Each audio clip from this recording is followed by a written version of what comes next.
या देवी सर्वभूतेषु माँ दुर्गा रूपेण संस्थिता नमस्तस्यै नमस्तस्यै नमस्तस्यै नमो नमः। ओम दुंग दुर्गाय नमः। जय माता रानी। दोस्तों, आपके अपने चैनल धर्म साधना में आपका बहुत बहुत स्वागत है। माँ भगवती दुर्गा की कृपा आप और आपके पूरे परिवार पर सदा सर्वदा बनी रहे। दोस्तों, आज की वीडियो में मैं आपसे बात करने वाली हूँ नवरात्रि की पूजा विधि के बारे में। तो नवरात्रि के प्रथम दिन माँ भगवती दुर्गा की संपूर्ण पूजा विधि क्या होती है, किस प्रकार से हमें कलश की स्थापना करनी है, ज्वारे किस प्रकार से बोएंगे, अखंड दीप प्रज्वलित किस प्रकार से करना है और माँ दुर्गा के किस तरफ ये सभी चीजें हमें रखनी चाहिए, पूजा में कौन से मंत्र का जप करना चाहिए, कौन सा भोग अर्पित करना चाहिए और किस प्रकार से सभी पूजा हम संपन्न करें पहले दिन की, ये संपूर्ण जानकारी आपको आज की वीडियो में मैं शेयर करने वाली हूँ। तो वीडियो को पूरा ज़रूर देखिए और अगर आपको आज की वीडियो अच्छी लगे तो उसे लाइक भी ज़रूर कीजिए। दोस्तों, आपके लाइक्स, आपके कमेंट्स मेरे लिए बहुत महत्वपूर्ण होते हैं क्योंकि ये एकमात्र जरिया है जिनसे मुझे पता चलता है कि आपके लिए ये वीडियो उपयोगी है और आपको ये वीडियो पसंद आती है। तो अगर वीडियो अच्छी लगती है आपको तो वीडियो को लाइक तो ज़रूर ही किया करें। इसके साथ ही कमेंट बॉक्स में माता रानी के नाम का जयकारा भी ज़रूर लगाएं। इससे आपको सकारात्मक ऊर्जा की प्राप्ति होती है। और अगर आपका कोई भी सुझाव हो, कोई भी प्रश्न हो या कोई विशेष वीडियो देखना चाहते हैं तो उसके लिए भी आप कमेंट बॉक्स में ज़रूर लिखें। और चैनल पर पहली बार आए हैं, अभी तक आपने चैनल को सब्सक्राइब नहीं किया है तो आज की वीडियो अगर आपको अच्छी लगे तो चैनल को सब्सक्राइब जरूर कर लीजिए और बेल बटन को भी प्रेस कर लीजिए। तो इससे ये होगा कि इस चैनल पर जो नई वीडियो अपलोड होंगी उनकी नोटिफिकेशन आपको सही समय पर प्राप्त होगी। तो बात करेंगे पूजा विधि के बारे में, लेकिन उससे पहले जानते हैं कि नवरात्रि में माँ दुर्गा की पूजा के लिए किन सामग्रियों की हमें आवश्यकता होती है। देखिए, सबसे पहले एक लकड़ी का पाटा चाहिए, लकड़ी की चौकी चाहिए जिस पर हम माँ दुर्गा को विराजित करेंगे। उसके बाद एक लाल कपड़ा चाहिए लकड़ी के पाटे पर बिछाने के लिए। एक कलश चाहिए आपको, कलश स्थापना करना चाहते हैं तो कलश जरूर होना चाहिए। तो कलश आपके पास मिट्टी का हो आप ले सकते हैं, चांदी का भी ले सकते हैं या फिर आप तांबे या पीतल जो भी धातु का पात्र आपके पास उपलब्ध हो आप उसका कलश की स्थापना करने के लिए प्रयोग कर सकते हैं। स्टील का पात्र नहीं होना चाहिए, इस बात का ध्यान रखिए। और अक्षत चाहिए आपको, अखंडित चावल चाहिए क्योंकि पूर्ण पात्र में भी हमें चावल रखना है, वो भी बिल्कुल टूटे हुए दाने नहीं होने चाहिए।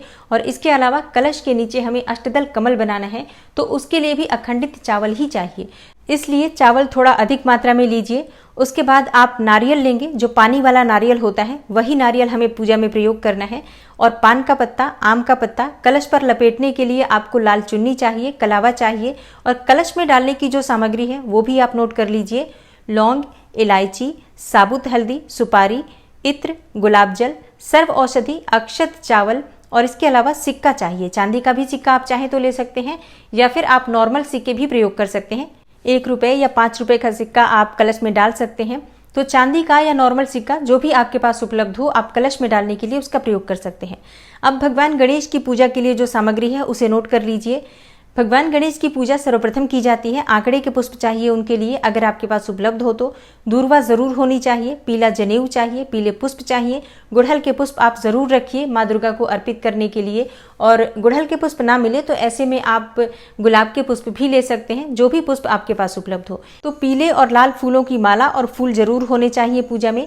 इसके अलावा आप जो सामग्री लेंगे आरती के लिए शुद्ध घी होना चाहिए, कपूर होना चाहिए, दीपक आपके पास होना चाहिए, बाती आप कोई सी भी प्रयोग कर सकते हैं, गोल बाती, लंबी बाती। और भोग के लिए आप पंचमेवा का प्रयोग कर सकते हैं, कोई भी मिठाई प्रयोग कर सकते हैं, जो भी ऋतुफल आपके पास उपलब्ध हो आप उनका भी प्रयोग कर सकते हैं। अब बात करें कि श्रृंगार की सामग्री माँ के लिए, तो आप चाहें तो पहले दिन भी श्रृंगार की सामग्री अर्पित कर सकते हैं और अगर पहले दिन नहीं कर पाते हैं तो ऐसे में आप नवरात्रि में बीच में किसी भी दिन माँ दुर्गा को श्रृंगार की सामग्री अर्पित कर सकते हैं। और पान का पत्ता जरूर होना चाहिए। माँ की पूजा में पान के पत्ते का विशेष रूप से प्रयोग किया जाता है। गणेश जी की भी स्थापना आप पान के पत्ते पर ही कर सकते हैं। और इसके अलावा माँ को पूजा करने के बाद मुख शुद्धि के लिए जब आप भोग अर्पित करते हैं उसके बाद पान का पत्ता अर्पित करते हैं। और भी बहुत सारे उपाय होते हैं पान के पत्ते से, तो आप पान के पत्ते ज्यादा मात्रा में रखिए। कई तरीके से पान के पत्ते का प्रयोग किया जाता है। तो ये पूजा की सभी सामग्री हैं जो आपके पास पहले से उपलब्ध होनी चाहिए। और इसके बाद आप पूजा करेंगे। तो नवरात्रि के प्रथम दिन हम पूजा करते हैं, प्रातःकाल जल्दी उठ जाइए, मतलब ब्रह्म मुहूर्त में उठिए और उठकर सबसे पहले माँ दुर्गा का ध्यान करना चाहिए। उसके बाद आप स्नान इत्यादि से निवृत्त होकर साफ स्वच्छ वस्त्र धारण कर लीजिए, शुभ रंग के वस्त्रों का प्रयोग कीजिए। प्रयास कीजिए लाल रंग के वस्त्र धारण करके आप उनकी पूजा करें या फिर कोई भी हल्के रंग शुभ रंग का प्रयोग करें। काले और नीले रंग बिल्कुल भी नवरात्रि में प्रयोग नहीं करने चाहिए। भूरे रंग मतलब जो गहरे रंग होते हैं उनका प्रयोग नवरात्रि में नहीं करना चाहिए। सात्विक पूजा है तो शुभ रंगों का प्रयोग करना चाहिए। और इसके बाद जहां पर आपको माँ दुर्गा की चौकी स्थापित करनी है, एक दिन पहले से ही आपने साफ कर ही लिया होगा, थोड़ा सा और साफ कर लीजिए, मतलब शुद्धिकरण कर लीजिए वहां पर गंगा जल इत्यादि छिड़क कर। और उसके बाद लकड़ी का पाटा बिछाइए, उसके ऊपर आपको लाल कपड़ा बिछाना है। इसके बाद उस चौकी पर आपको माँ दुर्गा को विराजित करना है। तो जो भी मूर्ति, प्रतिमा या फोटो आपके पास माँ का उपलब्ध है, आप उस चौकी पर विराजित कीजिए। उसके बाद एक कर्म साक्षी दीपक सबसे पहले प्रज्वलित कीजिए। ये कर्म साक्षी दीपक है, इसके बाद ही हम अपनी पूजा का आगे का कार्य कर सकते हैं, इसलिए सबसे पहले कर्म साक्षी दीपक प्रज्वलित कीजिए। उसके बाद आप कलश की स्थापना कीजिए। माँ दुर्गा के दाईं तरफ हमें कलश की स्थापना करनी है। कलश स्थापना की संपूर्ण विधि मैंने आपसे वीडियो में शेयर की है, आप चाहे तो उसे एक बार देख सकते हैं, उसमें संपूर्णता से विधि है। तो आप सबसे पहले कलश एक ले लीजिए, कोई भी एक पात्र ले लीजिए किसी भी धातु का। उस पात्र में आपको कलावा लपेटना है, गले में स्वास्तिक बनाना है और एक अष्टदल कमल बनाकर चौकी के ऊपर, और उसी के ऊपर आपको कलश विराजित कर देना है। सबसे पहले गंगा जल डाल दीजिए कलश में, उसके बाद उसमें आप शुद्ध जल डाल दीजिए और इसके बाद आप इसमें सभी सामग्री जो कलश में डालने वाली होती है, जो मैंने आपको बताई है, जैसे कि आप साबुत हल्दी डालें, सुपारी डालेंगे, 2 लौंग डालेंगे, फूल वाली होनी चाहिए, 2 हरी इलायची डाल दीजिए, इत्र, गुलाब जल, सर्व औषधि अगर आपके पास है तो आप वो भी डाल सकते हैं, अक्षत भी डाल सकते हैं, थोड़े से पुष्प भी डाल सकते हैं। तो अपनी इच्छा के अनुसार जो भी चीज़ें आपके पास इनमें से उपलब्ध हैं वो सभी चीज़ें डाल दीजिए।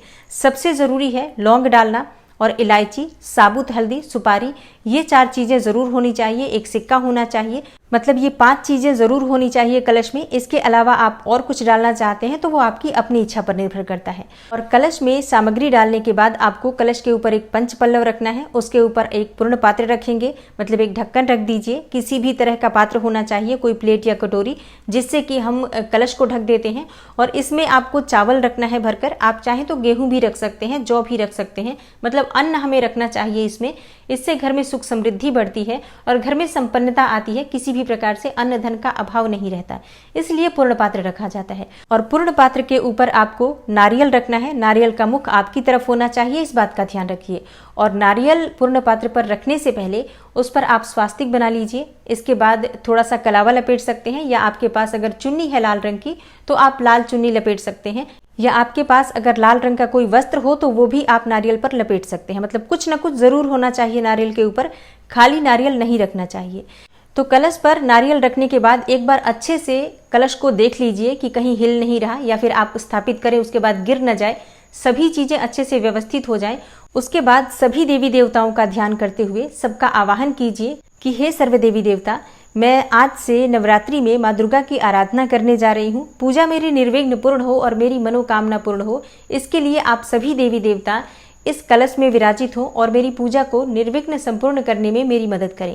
इस प्रकार से सभी देवी देवताओं का ध्यान करके उनसे प्रार्थना कीजिए। और अब आप कलश का पूजन कीजिए। सबसे पहले कलश का ही पूजन किया जाता है, इसलिए आप कलश का पूजन पहले करेंगे, जैसे कि धूप, दीप, अक्षत, पुष्प, ये सभी चीजें कलश पर अर्पित करेंगे।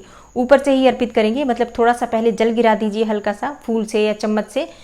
कलश के ऊपर आपको सबसे पहले जल डालना है, उसके बाद से आप धूप दीप दिखा दीजिए, थोड़ा सा भोग अर्पित कर दीजिए। कलश का पूजन हो गया आपका। पंचोपचार ही कलश का पूजन किया जाता है और कलश की स्थापना करने के बाद ही नवरात्रि की पूजा प्रारंभ होती है। तो कलश स्थापना के बाद आपको गणेश जी की पूजा करनी है। अगर आपके पास गणेश जी का विग्रह है, मतलब मूर्ति है या फोटो है, तो आप उनको रख सकते हैं माँ दुर्गा के पास ही। नहीं तो आप एक पान के पत्ते पर थोड़ा सा अक्षत रख दीजिए, मतलब चावल रख दीजिए, और उसके ऊपर आप एक सुपारी रख सकते हैं। चाहे तो सुपारी पर कलावा लपेट सकते हैं, या फिर ऐसे भी हल्दी और कुमकुम का तिलक करके और आप गणेश जी की मन में धारणा करते हुए उन्हें स्थापित कर दीजिए और उनका फिर विधिवत पूजन कीजिए। जैसे कि सबसे पहले आपको थोड़ा सा जल अर्पित करना है उस सुपारी के ऊपर, गणेश जी के ऊपर, और उसके बाद आप वस्त्र अर्पित करेंगे, मतलब थोड़ा सा कलावा तोड़कर अर्पित कर दीजिए। उसके बाद यज्ञोपवीत अर्पित करेंगे और इसके बाद धूप दीप अर्पित करके विधिवत उनकी पूजा कीजिए। और भोग भी जरूर अर्पित कीजिए। जो भी आपके पास मिठाई है, फल है, वो भी आप गणेश जी को भोग स्वरूप अर्पित कीजिए। अब बात करें कि नवग्रह मंडल या फिर षोडश मातृका की पूजा किस प्रकार से करें।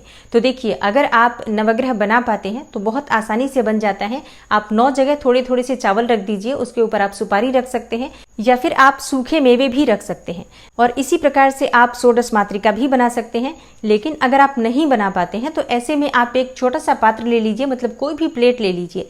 देखिए, नवग्रह की पूजा बहुत आवश्यक है। आप चाहे षोडश मातृका नहीं बना पाते हैं तो भी आप नवग्रह की पूजा जरूर कीजिए, क्योंकि नवग्रह शांत होते हैं तभी हम भगवती की आराधना कर सकते हैं। इसलिए अगर आप नवग्रह नहीं बना पाते हैं तो ऐसे में आपको एक प्लेट लेना है और प्लेट पर आपको 9 बिंदियां लगा देनी है। रोली ले लीजिए, रोली अपनी अनामिका उंगली में लगाकर और 9 जगह बिंदियां लगा दीजिए। नवग्रह मानकर उसे माँ दुर्गा के पास ही रख दीजिए और प्रतिदिन इस प्लेट पर ही आपको धूप, दीप, अक्षत, पुष्प सभी चीजें, मतलब पंचोपचार आपको नवग्रहों का पूजन करना है।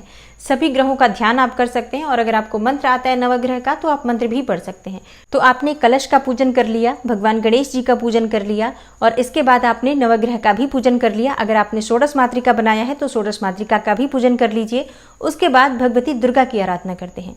तो भगवती दुर्गा को सबसे पहले आप आसन देंगे, मतलब थोड़ा सा पुष्प अपने हाथ में लीजिए और ध्यान कीजिए माँ दुर्गा का, उनके मंत्र का जप करते हुए और माँ दुर्गा से प्रार्थना कीजिए कि हे माँ दुर्गा, आप मेरे घर में विराजित हो, मैं आपकी आराधना करना चाहती हूँ, मुझे आज्ञा दीजिए। इस प्रकार से माँ दुर्गा से प्रार्थना करते हुए और ध्यान करते हुए कि निर्विघ्न आपकी पूजा संपूर्ण हो, इसके लिए माँ से प्रार्थना करते हुए वो जो आपने पुष्प अपने हाथ में ले रखा है, अक्षत ले रखा है, उसे आप माँ के चरणों में अर्पित कर दीजिए। उसके बाद आप माँ का अभिषेक कर सकते हैं। अगर आपके पास विग्रह है तो आप उनका पंचामृत से अभिषेक कीजिए।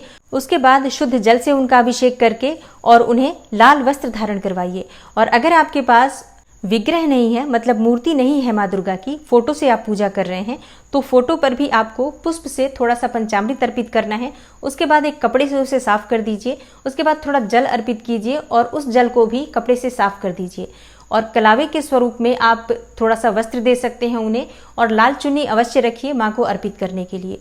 तो लाल चुन्नी अर्पित कर दीजिए और इसके बाद आप उनकी विधिवत पूजा प्रारंभ कीजिए। माँ को धूप अर्पित कीजिए, दीप अर्पित कीजिए, पुष्प अर्पित कीजिए, पुष्पों की माला अर्पित कीजिए, यथासंभव भोग अर्पित कीजिए। आप चाहें तो सफ़ेद मिठाई का भोग अर्पित कर सकते हैं या फलों का भोग अर्पित कर सकते हैं। आप अगर घर में बना पाते हैं मिठाई, अत्यंत श्रेष्ठ है। घर में मिठाई नहीं बना पाते हैं, बाजार से भी मंगवाकर माँ दुर्गा को भोग स्वरूप अर्पित कर सकते हैं, कोई समस्या नहीं है। अगर आपके पास सुहाग की सामग्री है तो माँ को सुहाग की सामग्री अर्पित कर सकते हैं। लाल चुन्नी अवश्य ही माँ को ओढ़ाना है। अगर आप सुहाग की सामग्री पहले दिन नहीं अर्पित कर सकते हैं तो ऐसे में आप नवरात्रि में किसी भी दिन माँ को सुहाग की सामग्री अर्पित कर सकते हैं। और माँ दुर्गा की विधिवत पूजा आराधना करने के बाद उनकी आरती करनी चाहिए। और उसके बाद अगर आप जवारे बोना चाहते हैं तो आप जवारे बो सकते हैं। देखिए, शुभ मुहूर्त में कलश की स्थापना बहुत आवश्यक है, तो शुभ मुहूर्त का ध्यान रखिए। अगर उसी शुभ मुहूर्त में, मतलब उतने ही समय में आप अगर कलश की भी स्थापना कर पाते हैं और जवारे भी बो लेते हैं, पूजा भी संपन्न कर लेते हैं, तब तो अत्यंत श्रेष्ठ है। लेकिन अगर आप इतना सब कुछ नहीं कर पाते हैं तो कलश की स्थापना तो जरूर आपको शुभ मुहूर्त में करना चाहिए। और कलश की स्थापना एक बार शुभ मुहूर्त में हो जाती है, उसके बाद आप पूरे दिन किसी भी समय पूजा कर सकते हैं, जवारे बो सकते हैं या फिर मंत्र जप कर सकते हैं। नवरात्रि के पूरे 9 दिन 9 रातें माँ दुर्गा की आराधना के लिए ही है, पूरा दिन शुभ होता है। तो सिर्फ शुभ मुहूर्त का ध्यान हमें कलश की स्थापना के लिए रखना है। पूजा प्रारंभ हमें शुभ मुहूर्त में जरूर करना चाहिए। ज्वारे बोना चाहते हैं तो ज्वारे बोने के लिए आपको जौ चाहिए, तो एक दिन पहले से ही जौ भिगो कर रखिए और फिर अगले दिन जब हम उसे बोते हैं तो ज्वारे खिल कर आते हैं, अच्छे से उगते हैं। और ज्वारे बोने के लिए आप एक मिट्टी का पात्र ले सकते हैं या कोई भी धातु का पात्र ले सकते हैं, जो भी आपके पास उपलब्ध हो। थोड़ी सी मिट्टी उसमें डाल सकते हैं या फिर रेत हो तो रेत का भी प्रयोग कर सकते हैं। मिट्टी बारीक होनी चाहिए, देख लीजिए उसमें गांठें ना पड़ी हो, इस बात का ध्यान रखिए। उसके बाद थोड़ा जल का छिड़काव मिट्टी में करने के बाद आप ज्वारे उसमें बो सकते हैं। और हाँ, बहुत से भक्त ज्वारे जब बोते हैं जिस पात्र में, उसी पात्र में कलश की भी स्थापना करते हैं, या कई भक्त अलग से कलश की स्थापना करते हैं और अलग से ज्वारे बोते हैं। तो ये पूरी तरह से आपके ऊपर निर्भर करता है। आप जिस प्रकार से भी ज्वारे बोना चाहते हैं, कलश की स्थापना करना चाहते हैं, ये पूरी तरह से आपकी इच्छा पर निर्भर करता है। अखंड दीपक प्रज्वलित करना चाहते हैं तो इसी समय आपको अखंड दीपक भी प्रज्वलित करना है। देखिए, अब बहुत से भक्तों का प्रश्न होता है कि पहले हम ज्वारे बोएं या पहले हम अखंड दीपक प्रज्वलित करें। देखिए, इसमें इतना विवाद की बात नहीं है, कोई सा भी कार्य आप पहले कर सकते हैं। मतलब कलश की स्थापना पहले कर लीजिए, उसके बाद आप भगवती दुर्गा की आराधना करने के बाद आप पहले अखंड दीपक प्रज्वलित कर सकते हैं या पहले ज्वारे भी बो सकते हैं, कोई समस्या नहीं है। अब ध्यान रखिए कि जब आप कलश की स्थापना कर रहे हैं तो वो भी माँ दुर्गा के दाईं तरफ ही स्थापित करना है। ज्वारे भी आप जब रखेंगे तो माँ दुर्गा के दाईं तरफ ही ज्वारे भी रखे जाएंगे। और अगर आप अखंड दीपक शुद्ध घी का प्रयोग कर रहे हैं, गाय के शुद्ध घी का दीपक प्रज्वलित कर रहे हैं, तो अखंड दीपक भी माँ दुर्गा के दाईं तरफ ही प्रज्वलित करेंगे। और अगर आप तिल तेल का दीपक प्रज्वलित कर रहे हैं तो माँ दुर्गा के बाईं तरफ तिल तेल का दीपक प्रज्वलित किया जाता है। और हाँ, जो प्रतिदिन आप पूजा में प्रयोग करेंगे दीपक, जैसे कि कर्म साक्षी दीपक जो आपने जलाया है पूजा में पहले, ऐसे आपको प्रतिदिन ही प्रज्वलित करना है। दोनों समय प्रज्वलित करेंगे आप, सुबह शाम। तो ये दीपक आप अपने समक्ष, माँ दुर्गा के समक्ष प्रज्वलित करेंगे। तो इन सभी बातों का ध्यान रखिए। और हाँ, कई भक्त होते हैं जो दोनों तरफ माँ के दीपक प्रज्वलित करते हैं, मतलब तिल तेल का भी दीपक प्रज्वलित करते हैं माँ के बाईं तरफ और माँ दुर्गा के दाईं तरफ शुद्ध घी का दीपक प्रज्वलित करते हैं। तो ये पूरी तरह से भक्तों की अपनी क्षमता, अपनी शक्ति, सामर्थ्य और इच्छा पर निर्भर करता है। कोई भी चीज ऐसी आवश्यक नहीं है। देखिए, जो आपकी उपलब्धता में है, जो आपकी सामर्थ्य में है और जिसे आप अच्छे से पूरे नवरात्रि में निभा सकते हैं, उसी नियम को आप प्रारंभ कीजिए और पूरी निष्ठा से नवरात्रि में उन सभी नियमों का पालन कीजिए। और हाँ, पूजा करते समय आपको ध्यान रखना है, मंत्र जप जरूर करते रहना है।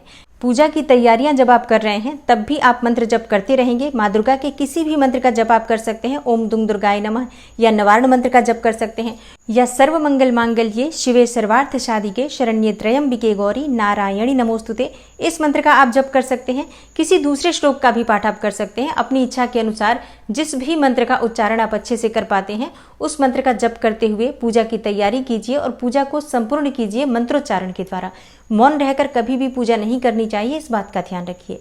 तो आज की वीडियो में मैंने माँ दुर्गा की पूजन की संपूर्ण और सरल विधि आपसे शेयर की है। इसे बहुत ही आसानी से आप कर पाएंगे और माँ दुर्गा की पूर्ण कृपा आपको प्राप्त होगी। विश्वास रखिए और माँ दुर्गा की आराधना इस प्रकार से कीजिए।